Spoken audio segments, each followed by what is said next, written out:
I'm 83 years old now, and for most of my life, I was not someone people paid much attention to. My name is Walter Henry Collins, and for nearly 30 years, I worked as a night security guard at a textile warehouse just outside a small town in Kentucky. It wasn't glamorous work. Most nights were quiet, sometimes painfully quiet. I sat in a small booth with a thermos of coffee, a radio that barely picked up any stations, and a view of the parking lot lights stretching across the asphalt like little moons. But what people don't understand about a job like that is how much you end up observing. When you sit in one place long enough, watching the same people come and go day after day, year after year, you start noticing patterns. Not just in how people work, but in how they live. Truck drivers would pull in before sunrise, workers would arrive with tired faces and fast steps, and every single night I saw this same group of men from the warehouse finishing their shifts. Some of them stopped by the vending machines inside the lobby. Others sat in their cars for a few minutes before driving home. Over the years, I watched those same men grow older. I watched some of them slow down. I watched some disappear altogether. And when someone stopped showing up, you eventually heard the news from somebody else. Heart trouble, stroke, liver failure. Sometimes accidents, yes, but more often it was something quieter than that. Something that had been building slowly for years. I didn't understand it at first. When you're younger, you assume life is random. You think people get sick because fate decided it was their turn. But the longer I watched, the more I realized something uncomfortable. Many of the men who disappeared from that parking lot had been slowly hurting themselves for years in ways that seemed small at the time. No one wakes up one morning and decides to throw away their health all at once. It happens little by little, habit by habit, until one day the body finally stops cooperating. I remember one man clearly. His name was Raymond. Raymond started working there when I had only been on the job a few years. Big man, strong shoulders, always laughing. He used to joke with me every morning around 5 a.m. when he clocked out. Said the only reason he kept working night shifts was because his wife snored louder than the factory machines. He had this way of making people smile even when they were half asleep. But Raymond also had habits that followed him everywhere. Every single break he took, he smoked. One cigarette after another, like they were part of the rhythm of his breathing. At first, you don't notice much. Years pass and the man looks the same. Then one winter, I remember, he started coughing. Nothing dramatic, just a cough that wouldn't leave him alone. He laughed it off for months. Said the cold air was getting to him. 2 years later, Raymond was gone. Lung cancer.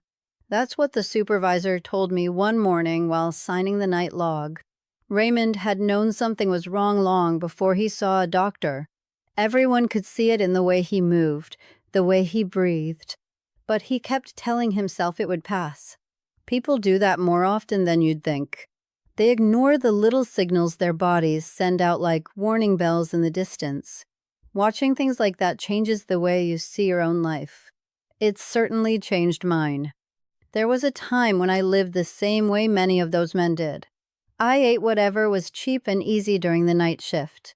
Candy bars from the vending machine. Salty chips that left my fingers greasy. I drank coffee like it was water and slept whenever my schedule allowed it. I figured that was just part of working nights. Then one evening, a younger guard replaced me for a week while I recovered from a nasty stomach problem.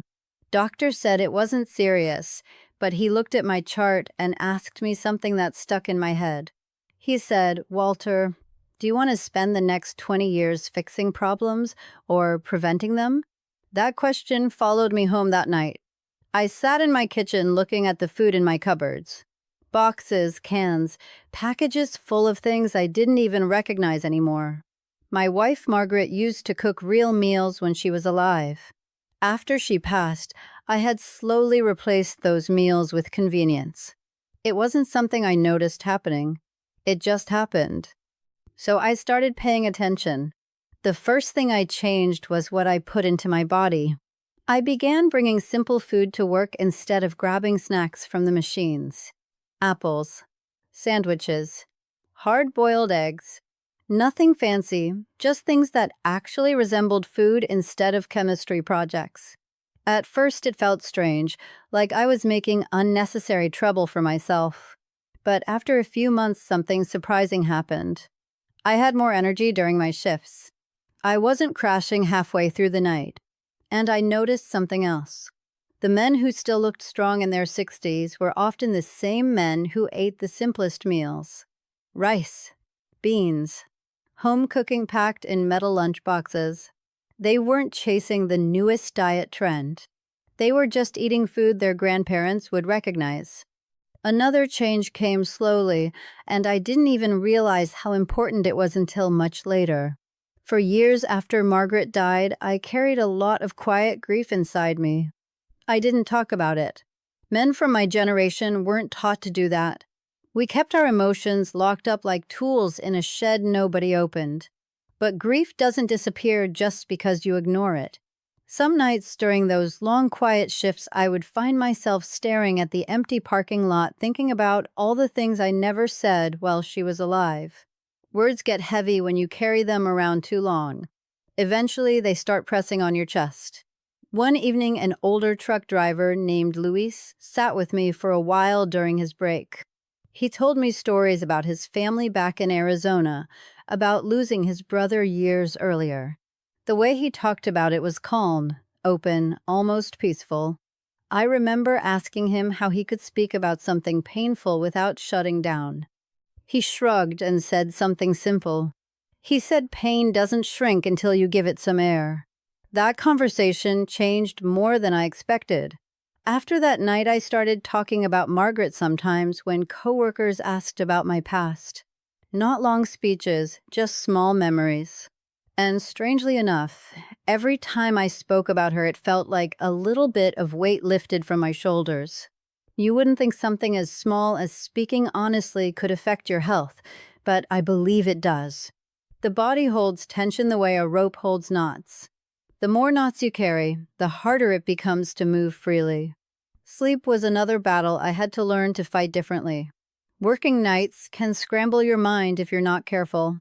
I used to come home in the morning and collapse into bed while my thoughts ran wild about bills, responsibilities, worries that had no answers. My sleep was shallow, broken, restless. Then one afternoon, an older nurse at the clinic gave me advice I still follow today. She said your mind needs a landing strip before sleep the same way airplanes do. You can't expect it to crash into rest without slowing down first. So I built myself a quiet routine. Every morning before bed, I sat on my porch with a cup of chamomile tea. No radio, no newspaper, just the sound of birds and the wind moving through the trees. I gave my mind permission to let go of the day before lying down. It sounds almost too simple, but it worked. Gradually, my sleep improved. My moods improved. And once again, I noticed something about the men around me. The ones who never gave themselves moments of quiet were the same ones who always looked exhausted even when they claimed they were fine. Human beings aren't machines. We need pauses in the rhythm of life the same way music needs silence between notes. Another lesson came from watching friendships rise and fall around that warehouse. Some men lifted each other up. Others seemed to drain every bit of energy from the people around them. Negativity spreads quietly, the same way rust spreads on metal. If you spend enough time around people who complain about everything, you eventually start seeing the world through their eyes. It took me a long time to realize I had the right to choose which voices stayed close to me. Just because someone had been in your life for years didn't mean they deserved unlimited access to your time or your peace. I began spending more time with the coworkers who laughed easily and less time with the ones who thrived on bitterness. That single shift changed the tone of my days more than I expected. Life is strange that way. Sometimes the biggest improvements come from removing things rather than adding them. And through all those years, I kept observing, quietly, from that little guard booth at the edge of the parking lot. Watching people arrive in the dark, watching them leave when the sun began climbing into the sky. If there is one thing I learned from those decades, it's that most people think the future is something guaranteed. They assume there will always be more mornings, more chances, more time to correct the habits they know aren't helping them. But time moves differently than we imagine when we're young. One day you look up and realize half your life is behind you, and the decisions you made years earlier are now shaping the body you live inside. That realization didn't scare me. It woke me up. Because the truth is, change doesn't require a dramatic moment. Sometimes it begins with something as quiet as an old man sitting in a kitchen late at night, deciding he wants the rest of his story to unfold a little differently. For many years after I began noticing those patterns, I kept thinking about how quietly people drift into trouble without realizing it. Nobody plans to wear themselves down. It just happens through habits that feel harmless in the moment. I watched men who were strong in their 40s look like strangers to themselves in their 50s. Their shoulders curved forward, their steps got slower, and their laughter turned into short, tired breaths. And the strange part is that most of them believed nothing was wrong until something serious forced them to pay attention. One man I think about often was named Harold. Harold drove delivery trucks for the warehouse for almost 2 decades. He was one of those men who always looked busy even when he was standing still. His mind was always somewhere else, racing ahead to the next job, the next responsibility, the next problem that needed fixing. He took pride in being the man everyone depended on, the one who never stopped moving. But Harold carried his stress the way some men carry heavy toolboxes. You could see it in his shoulders. During his breaks, he would sit in the driver's seat of his truck staring at nothing, rubbing his temples like he was trying to squeeze the pressure out of his skull. When someone asked if he was all right, he always gave the same answer: just tired. Just another long week. Years passed like that. One winter morning, he pulled into the lot later than usual. I noticed he stepped out of the truck slowly, holding the door frame for balance. I asked him if everything was okay. He smiled the same smile he always did and said he probably just needed a good night's sleep. 2 weeks later, Harold had a stroke while unloading a shipment. He survived, but he never came back to work again. I visited him once in the hospital. His speech was slower, and there was a sadness in his eyes that I had never seen before. He told me something that stayed with me long after I left that room. He said the doctor told him the warning signs had been there for years. Headaches, constant tension, exhaustion that sleep never seemed to fix. His body had been sending messages the whole time, but he never stopped long enough to listen. Watching that happen forced me to look at my own life again. Stress is a strange thing. People wear it like a badge of honor sometimes, as if being overwhelmed proves they're important. But the body doesn't see it that way. The body treats stress like a slow leak in a tire. It might hold together for a long time, but eventually the pressure drops too low to keep moving forward. Around that same period, I began noticing another pattern among the workers who passed through the gate every night. Some men arrived early and stood outside talking with each other before their shift started. They laughed, shared stories about their families, complained about the weather or the price of gas. Those conversations looked small from a distance, but they had a warmth to them. Other men walked straight past everyone without saying a word. They kept their heads down, their eyes fixed on the ground, like they were carrying invisible weight on their backs. I didn't realize how important those little social moments were until one of the quietest workers stopped coming to work. His name was Dennis. Dennis rarely spoke to anyone. He did his job well, clocked in on time, clocked out quietly, and drove away alone every morning. When he missed a week of work, people assumed he had taken time off. Then someone heard from his cousin that he had passed away in his apartment. Heart failure, they said, but the story around town was that he had been living alone for years, rarely seeing anyone outside the job. That shook me more than I expected. Loneliness doesn't look dramatic from the outside. It doesn't make loud announcements. It simply empties a person little by little until there isn't much energy left to fight anything else that comes along. After that, I made a quiet promise to myself. Even though my work was solitary, I would not allow my life to shrink down to silence. I started making more effort to talk with the drivers who stopped at the gate, even if it was just for a few minutes. Some nights, those conversations were the only human connection either of us had before sunrise. And strangely enough, those small exchanges brightened my entire shift. It reminded me that people aren't built to live like isolated islands. We need the presence of others the way plants need sunlight. Another habit I had to confront involved something much simpler but just as powerful. For years, I ignored small pains and discomforts the way most working men do. A sore knee from climbing stairs too often. A stiff back from sitting in that chair all night. Nothing serious, I told myself. But ignoring pain is like ignoring a small fire in the corner of a room. It may not seem urgent at first, but if you keep pretending it isn't there, it eventually spreads into something much harder to control. One summer afternoon, I bent down to pick up a dropped flashlight and felt a sharp pull in my lower back. The pain shot through me like electricity.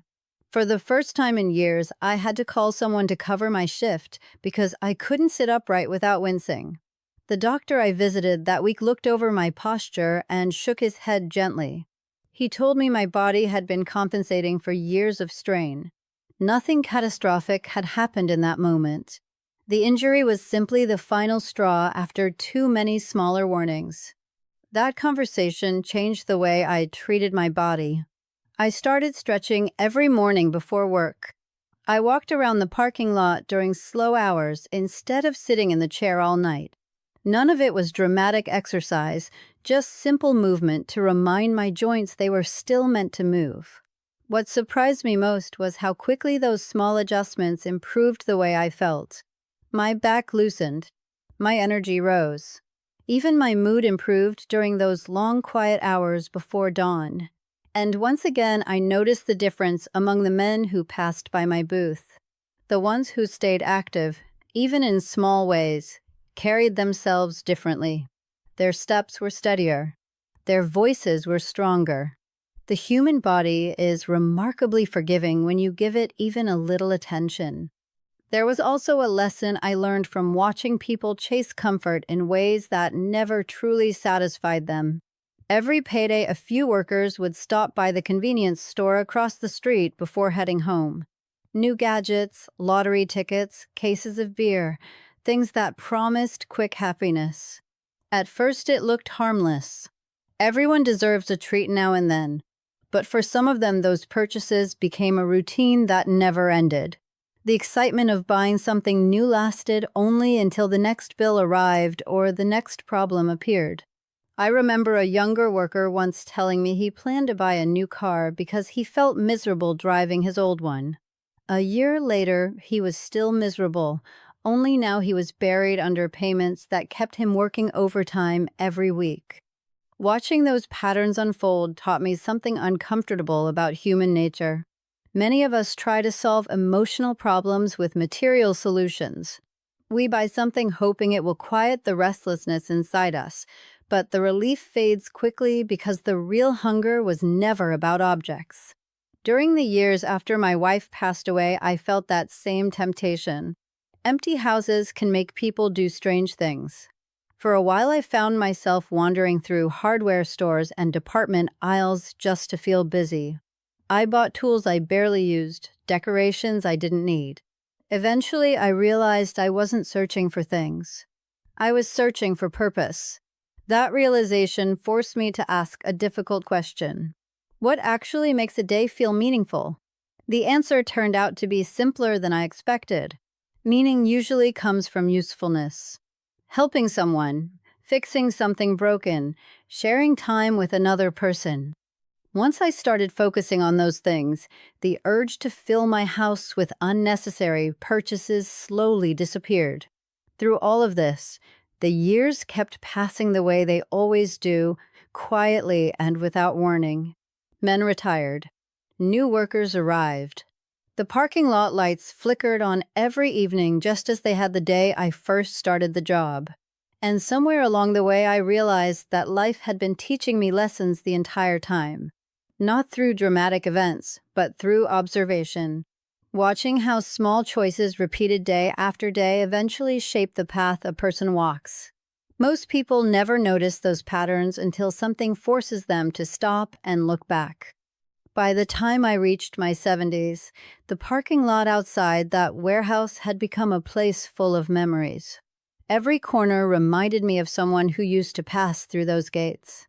Some had moved away after retirement. Some had taken different jobs. And some, far too many, had simply vanished from the routine of life altogether. When you live long enough, you begin to understand that absence carries its own kind of weight. You remember the voice of a man who used to joke with you every morning. You remember the way another one always brought his lunch in the same dented metal container. Then one day those small details disappear from the rhythm of your days, and you realize time has quietly closed another chapter. One evening near the end of my career, a young delivery driver stopped at the gate and asked me how long I had been working there. I told him it had been almost 3 decades. He looked at me with a kind of disbelief and said something that made me laugh. He said he couldn't imagine doing the same job for that long. His reaction didn't offend me. In fact, it reminded me of how I used to think when I was his age. When you are young, the future stretches out like an endless road. You believe there will always be more time to change direction, more time to do the things you keep postponing. But standing there under those yellow parking lot lights, I realized how differently time feels once you've watched enough years pass. The road doesn't look endless anymore. It looks precious. There were so many plans I had once made with my wife that never happened. Margaret loved music. She used to talk about taking a trip to New Orleans one day so we could hear real jazz played in the old clubs down by the river. We talked about it often while sitting at the kitchen table after dinner. We always said we would go when life slowed down a little, when work became less demanding, when we had saved a little more money. But life has a habit of moving faster than those plans. Margaret became ill unexpectedly one winter. What we thought was a stubborn flu turned into something much more serious. Within a year, she was gone. After the funeral, I remember sitting in the same kitchen where we had talked about that trip so many times. The silence in that room felt enormous. And what hurt the most was not just losing her. It was realizing how many ordinary moments we had treated as if they would always be waiting for us later. People often imagine regret comes from big mistakes, from terrible decisions or dramatic failures. But the kind of regret that stays with you the longest is quieter than that. It comes from the things you delay until the opportunity disappears. The dinner you promised to have with an old friend but kept rescheduling. The phone call you meant to make to a relative you hadn't spoken with in years. The small adventures you postponed because they didn't seem urgent. One of the men I worked with, a gentle fellow named Carl, used to bring photographs of his grandchildren to show everyone during break time. He spoke about them with such pride that it was impossible not to smile when he described their latest school plays or soccer games. Carl retired 2 years before I did. He planned to spend all his time visiting those grandchildren who lived in different states. He even bought a used camper so he and his wife could travel comfortably. 6 months after his retirement party, I heard that Carl had passed away from a sudden heart attack. When news like that reaches you, it rearranges the way you see the calendar on your wall. Days stop feeling ordinary. They start feeling like chances. After Carl's passing, I made a decision that might sound small to someone younger, but it meant a great deal to me. I stopped waiting for special occasions to connect with people. If someone crossed my mind, I called them. If a neighbor needed help fixing a fence or carrying groceries, I showed up. Those moments may not seem important when they happen, but over time they build something meaningful. They create a life filled with connection instead of one filled with postponed intentions. As the years moved forward and my hair turned completely white, I found myself reflecting on the lessons I had gathered from those long nights watching the warehouse gates. None of them were complicated. In fact, that is what makes them so easy to ignore. Pay attention to what you feed your body. It carries you through every moment of your life. Pay attention to the emotions you bury. Unspoken pain has a way of settling into your bones. Pay attention to the people who surround you. Some will lift your spirit and others will quietly drain it. Pay attention to the small signals your body sends when something isn't right. Those signals are not interruptions. They are warnings. Pay attention to the difference between things that truly fulfill you and things that only distract you for a moment. And above all, pay attention to time. Time moves in a way that is almost invisible when you're living inside it. Days blend into weeks. Weeks become years. Before you realize it, entire seasons of your life have passed. I am 83 years old now. I have watched friends disappear from the routines we once shared. I have stood beside too many hospital beds and too many graves. Experiences like that change the way you measure success. When I was younger, I believed success meant building a comfortable life and working hard enough to keep it stable. Those things still matter, but they are not the whole story. Real success, as I understand it now, is finishing your days knowing you were present for the people who mattered. Knowing you listened when your body whispered that something needed attention. Knowing you spent your limited time on things that added meaning rather than simply filling hours. There is a garden behind my small house now where I spend most mornings. The soil there is dark and soft, and every spring it produces tomatoes that taste better than anything I ever bought in a store. When I water those plants at sunrise, I often think about the long path that brought me here. All those quiet nights at the warehouse gate. All those conversations with drivers passing through before dawn. All those lessons hidden inside ordinary routines. None of it made me famous. None of it made me wealthy. But it gave me something that feels more valuable than either of those things. It gave me perspective. And perspective is what allows an old man like me to sit on his porch and speak honestly about the years behind him. If someone younger happens to hear these thoughts and decides to change even one small habit in their own life, then all those hours of observation were worth something after all. Because wisdom doesn't belong to the person who keeps it locked away. It belongs to the person who passes it forward. So wherever you are while listening to these words, remember that the life you are building right now is shaped by the choices you repeat every day. The food you eat, the rest you allow yourself, the company you keep, the care you show your body and your mind. None of those choices seem dramatic in the moment. But over years, they form the difference between a life that fades too quickly and a life that carries you gently into old age.